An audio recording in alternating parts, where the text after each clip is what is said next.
am happy to join with you today in what will go down in history as the greatest demonstration for freedom in the history of our nation.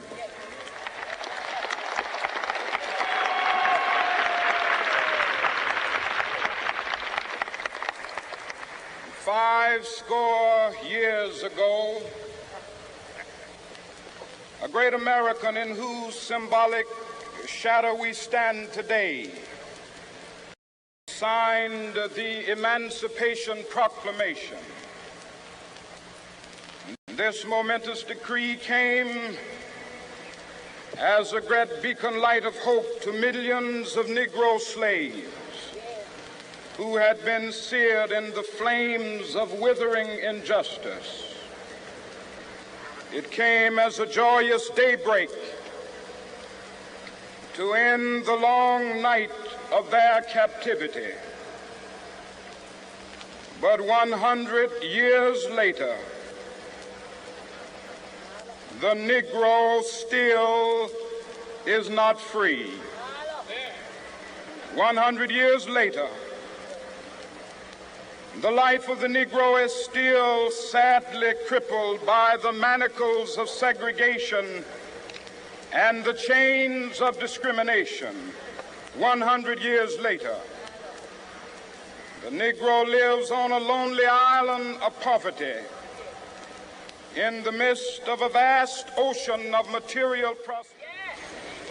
This nation will rise up and live out the true meaning of its creed. We hold these truths to be self-evident, that all men are created equal.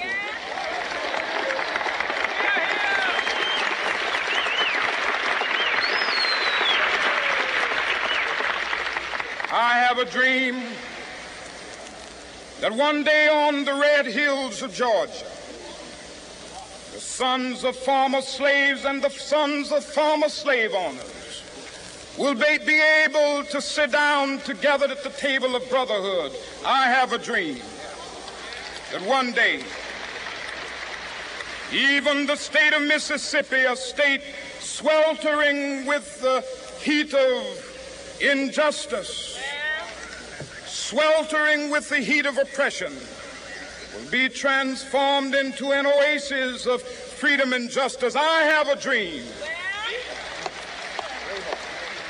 that my 4 little children will one day live in a nation where they will not be judged by the color of their skin, but by the content of their character. I have a dream today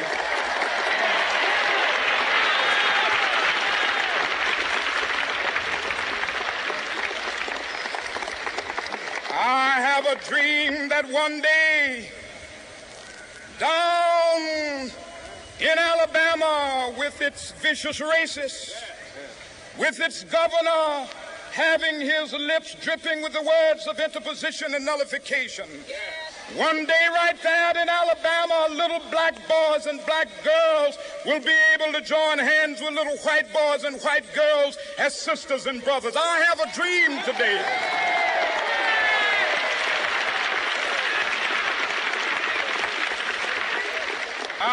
a dream that one day every valley shall be exalted, and every hill and mountain shall be made low. The rough places will be made plain, and the crooked places will be made straight, and the glory of the Lord shall be revealed, and all flesh shall see it together.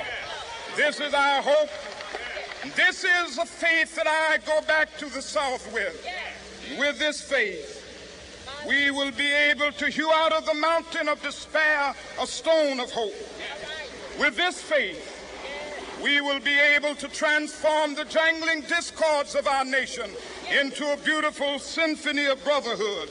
With this faith, we will be able to work together, to pray together, to struggle together, to go to jail together, to stand up for freedom together, knowing that we will be free one day.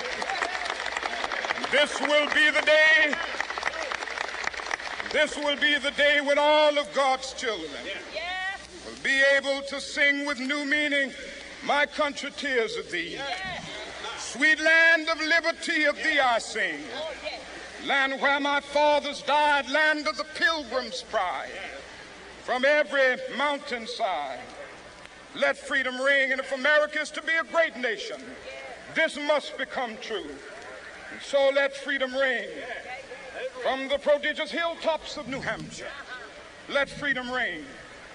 From the mighty mountains of New York, let freedom ring. From the heightening Alleghenies of Pennsylvania, let freedom ring. From the snow-capped Rockies of Colorado, let freedom ring. From the curvaceous slopes of California. Not only that, let freedom ring from Stone Mountain of Georgia.